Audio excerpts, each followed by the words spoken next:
Okay, people work together and they have an energy, they have a drive. Nothing is going to happen if people do not collaborate. If there is culture, there is results, there is innovation. All those things are based on people's energy and what they bring to the table and what's happening in the human interaction. And there's a lot of technical things out there. There's a lot of resources and courses and tools, but in the end, it is about the human energy, the human interaction. We have the pleasure of welcoming Angelique Slob today to our interview series. I'm Sumita Mariam from the peopleHum team. Before we begin, just a quick introduction of peopleHum. peopleHum is an end-to-end, one-view integrated human capital management automation platform, the winner of the 2019 Global Cody Award for HCM that is specifically built for crafted employee experiences and the future of work. We run the peopleHum blog and video channel, which receives upwards of 200,000 visitors a year and publish around 2 interviews with well-known names globally every month. And now for our guest, Angelique Slob is a people and culture strategist and founder of Hello Monday Club, supporting tech companies. She is the founder and CEO of Hello Monday Club, a boutique consultancy agency working for a global client base. She is a strategist and inspirational leader and a speaker who shares her mission on stages around the world on topics such as remote strategies, empowered teams, and next generation organizations. We are extremely happy to have someone of her stature on our interview series today. Welcome, Angelique. We are so happy to have you. Thank you so much. Thank you for having me and for the beautiful introduction. It's absolutely a pleasure. And moving on to the interview series now, the first question I have for you, Angelique, can you tell us a little bit about your journey? What brought you to Hello Monday Club today? Yeah, that's a good question. Thank you. I think it all started probably around 15 years ago. I was working in human resources as a human resource director, manager, and I am from the Netherlands, and we had the new way of working as a movement, and that was quite, I think probably at that time on its peak. And the new way of working is a movement that's all about more flexibility and freedom for employees and in the workspace. So moving away from traditional office spaces as well with desks to more adjusted, different kinds of workspaces for people to be more productive and feeling better and making better connections. And I got really involved in it, and I so much believed in the concepts. And I really felt that was something that we should bring into corporate organizations. So I started working with those concepts. But what I noticed is that a lot of companies had difficulties with, in my view, the most crucial parts of the new way of working. And that was managing on results and building a culture of trust. So you could see that people were, for example, working from home, but there were control mechanisms to see if they would be actually working. Well, I was saying, well, I think what we should be doing is just defining the results and trusting the people that they were actually going to achieve those results. And if they have difficulties, we should help them and coach them to make sure that they can perform instead of controlling them. I got really fascinated by that area because a lot of people, also critics, said it's managers are afraid to lose control or to give away control, and trust is difficult. I was like, wow, I'm really wondering, why is that?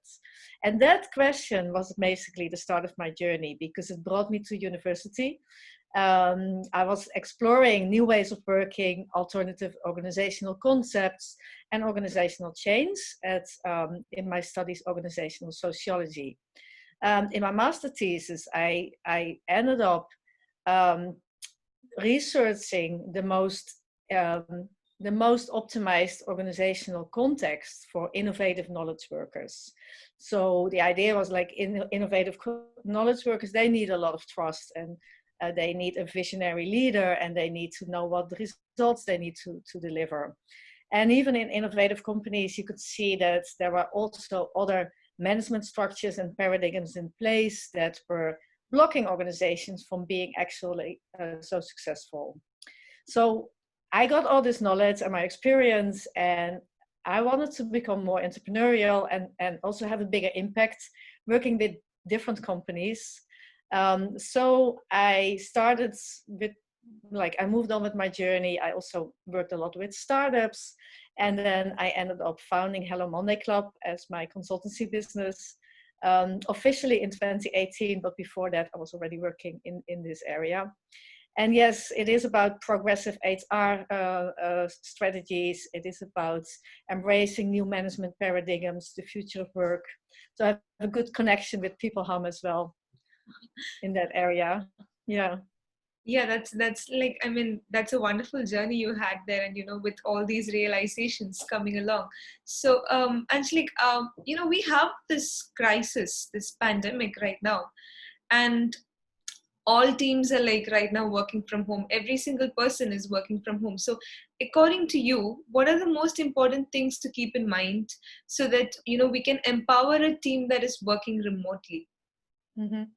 Yeah, what I've been realizing, so two things, I think many people have been saying that, is that working from home in this situation, it's working from home in a crisis situation. So a lot of people didn't prepare, organizations were not prepared. Of course, people have to deal with either loneliness and isolation, or with having families around them, or maybe roommates. So it's not an optimized remote working area. I think that the other thing that we need to realize is that we need to give a lot of trust to people. Also to a little bit further let go of time and presence, but that is translated in often in the remote setting to availability. So people still have an idea that there needs to be an availability between 9 and 5 in the normal office hours. Especially in the crisis situation, it's very difficult. I think it's the best opportunity now to move to a more results-driven approach, to say, okay, let's, for this month or the next month, let's just define the actual results that are critical for the business to move forward. And we trust you to work on these results. There's other balls you can drop, but please make sure these are the key results. And let's find a way to make that happen. Move to more asynchronous communication so people can work on specific time frames that work for them. So those are the things that are very important for, especially in this crisis situation. Moving on to a few months in the future, I think for some reasons that's earlier than others. I've been working with clients that also realize that it's very difficult to make policies and strategies and give answers on the question, what's next? Mm-hmm. And what I can see with my clients, what we've been working with and what we've been advising is to say, it's probably better to broaden the context as an organization and empower managers and their teams to define and shape their own new ways of working. People have been through a very steep learning curve in the last 2 to 3 months. People have been learning how to be productive in a distributed team, how to collaborate. And it's a waste to return to a full normal, especially when the pandemic didn't finish yet. So even if offices open up again, I think it's very important to empower people to find their own ways of working, and also when they actually going to come back to the office, having more eye for individual needs and team needs. Yeah, that's so right. And I think, a huge part of your answer covered the communication and collaboration part of what is like really, really important at this time. So that's wonderful. And also a lot of organizations of today, they are like struggling to build a good organizational culture for themselves. So for such an organization, what would be your advice to build a resilient culture? Yes, I think a resilient culture also has to do a lot with trust and high autonomy. So giving people empowerment. And the tools that we have today are great because I think the tools are there, the technology is there. The people are a little bit behind, which is normal because, our behavior changes. It's most slow than the technology developments. So to definitely work on that, I think, again, empowering people to create their own ways of working, to give them permission to come up with their own solutions, obviously within fitting the overall organizational strategy in the bigger context. That's also important. But I think mostly is to give people that freedom and say, look, we don't know what's going to happen next. We don't know how long this situation is going to last. The important thing is that the business goes on and that the people are still going to be performing and happy and stay on board. So building in more flexibility, putting responsibilities lower in the organization. These are the key points to focus on, and that will lead to more resiliency and agility overall. That's wonderful. And, right now we have a lot of organizations that are like, says that they are all about the employees and employee centric, but are actually very business centric. And, a lot of organizations are just business centric by themselves.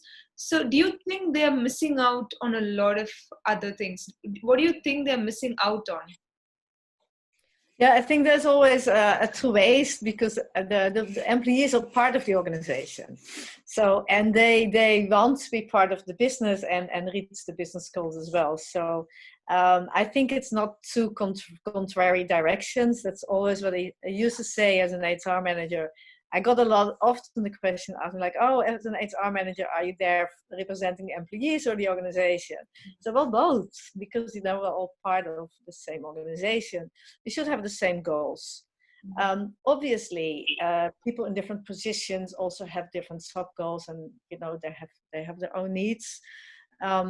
What I can see and what I think is the next step, the best way forward, or maybe the only way forward, is to put the business goals very, very clearly. And it could be on a mission level. So we are here to save the world, to make the world better, because this is our mission. The mission is really good. It connects the employees also on that level. And then again, puts on team level or business unit level, department level, more tangible goals that people say, okay, these are the results that we want to achieve. Working together on goals and giving people autonomy to how to reach those goals will empower them and will give them personal fulfillment. So that will also create a culture there where people are going to be more happy.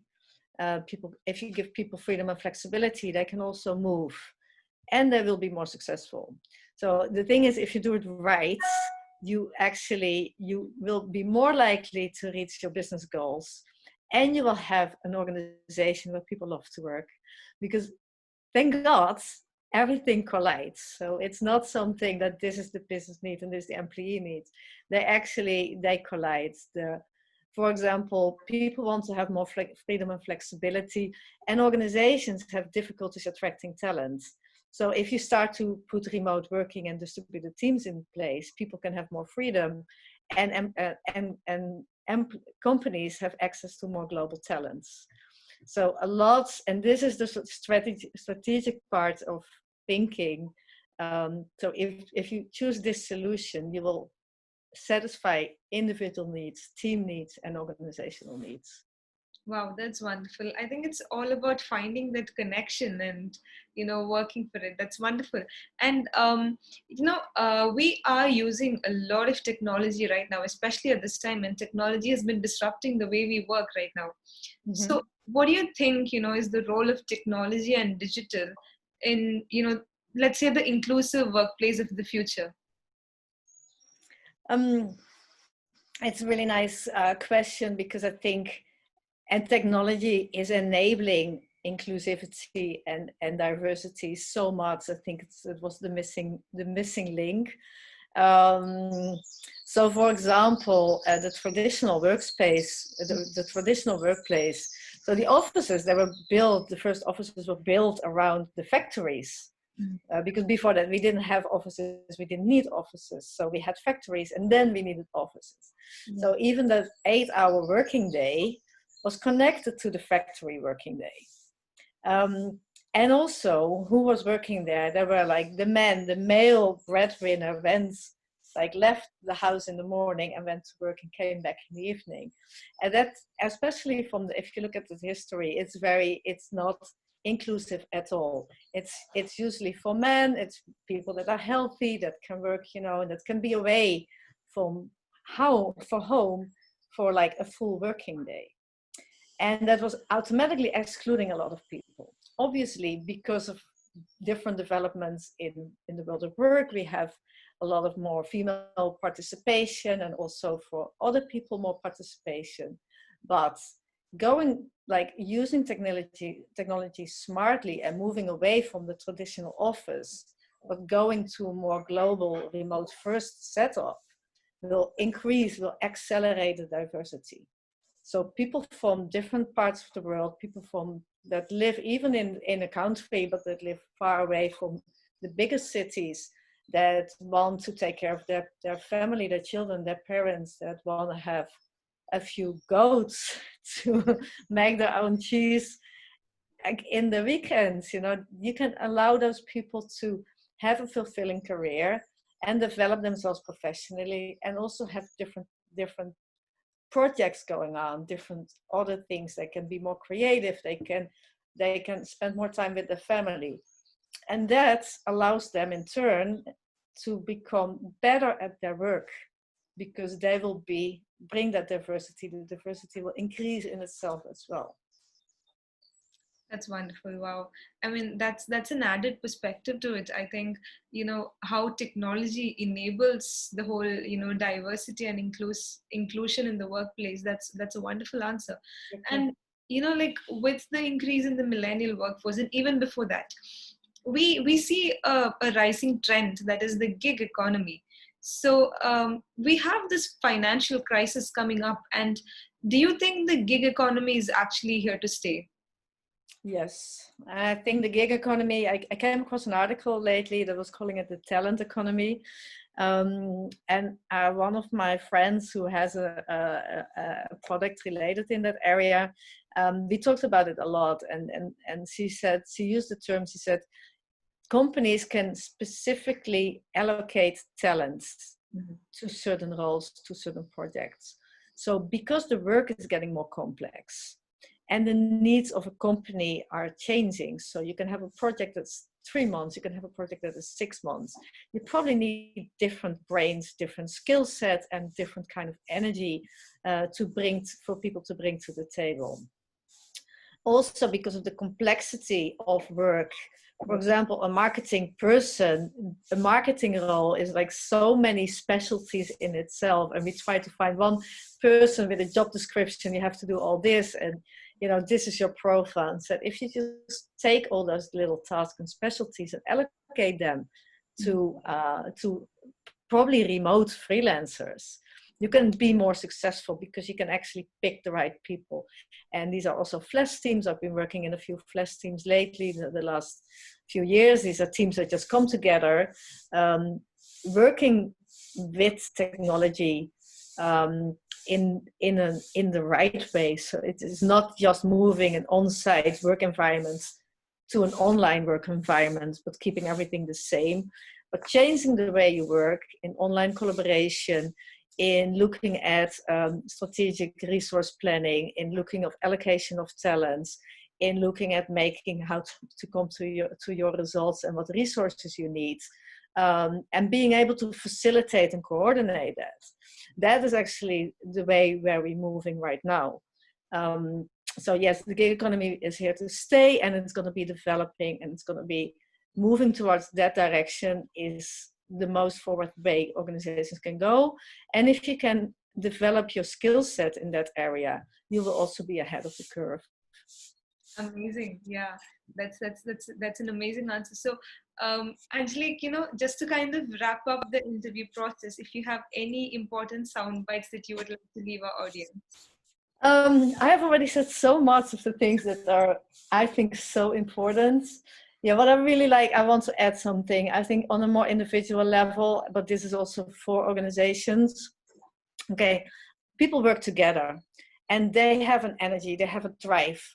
Nothing is going to happen if people do not collaborate. If there is culture, there is results, there's innovation. All those things are based on people's energy and what they bring to the table and what's happening in the human interaction. And there's a lot of technical things out there. There's a lot of resources and courses and tools. But in the end, it is about the human energy, the human interaction. Allowing people to follow their own energy, their own creative processes, and their own, giving them that freedom is very important, because that will bring you will create an organic learning organization. And these are quite forward-thinking principles, almost philosophical, but we can see that shift, that people are starting to follow their own energy. And I think one of the positive side effects of this pandemic might be that people been experimenting with that and experiencing that a little bit, being away from those corporate structures. But no, I'm like, I can master my own day. I have a lot of freedom to work and to feel when I want to work. If I have creativity, I'll use the creativity, but it's not something I can force. If I want to exercise or if I want to sleep, I can do that. Allowing all those different parts of the daily work, and helping people to become aware of that energy and how to manage that and how to coach that and how to use that in their own work. I think it's a very important new step for organizations as well. Wonderful. And Angelique, it was an absolute pleasure talking to you, and I had a really enriching and learning experience this past 20 to 30 minutes. And thank you so much for being here with us. And I'm sure our viewers are going to gain a lot of knowledge from this particular interview. And let's keep in touch and have a great day ahead of you. Thank you so much. Thank you so much for having me.